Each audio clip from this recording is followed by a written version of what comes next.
So I want to introduce into this whole problem some ancient wisdom. I have really two things to talk about.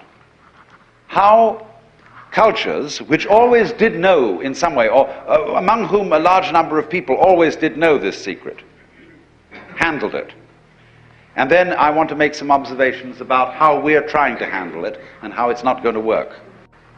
Among the Hindus and among the Buddhists, this view of the real identity of a human being has always been known, at least by a very influential minority.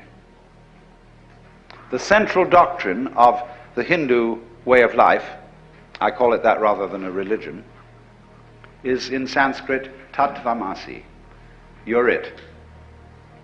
To put it in a kind of colloquial way. You're it. And it is the which than which there is no whicher, which they call the Brahman, or the Atman with a capital A, meaning the self.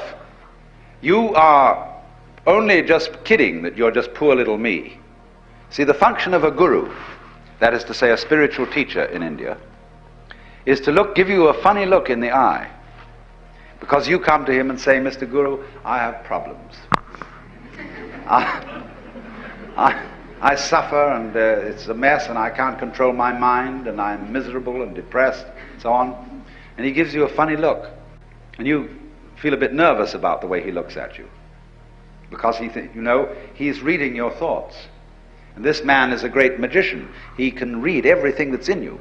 He knows right down into your unconscious, and you know all the dreadful things you've thought, and all the awful desires you have, and you are rather embarrassed that this man looks right through you and sees them all. But that's not what he's looking at. He's giving you a funny look for quite another reason altogether. Because he sees in you the Brahman, the Godhead, just claiming it's poor little me. And he's going to eventually, by all sorts of subtle techniques that are called in Sanskrit upaya, that in politics means chicanery, and in spiritual education means skillful pedagogy. He is going to try and kid you back into realizing who you really are. So that's why he gives you a funny look. And why he seems to see right through you. As if to say, Shiva, old boy, don't kid me. I know who you are. But you're coming on beautifully in this act that you're somebody else altogether. And I congratulate you. You're doing a wonderful job playing this part, which you call the person. My person, a person is a fake. The word means a mask. So if you read books on how to be a real person, you're reading books on how to be a genuine fake. The word persona, as you know, means a mask worn in Greco-Roman drama. So if come on to the Guru and say, well, he asks you who you are, Sri Ramana Maharshi, when anybody came to him and they said to him, as people do, who was I in my last incarnation? Or will I be reincarnated again? He always replied, who's asking the question?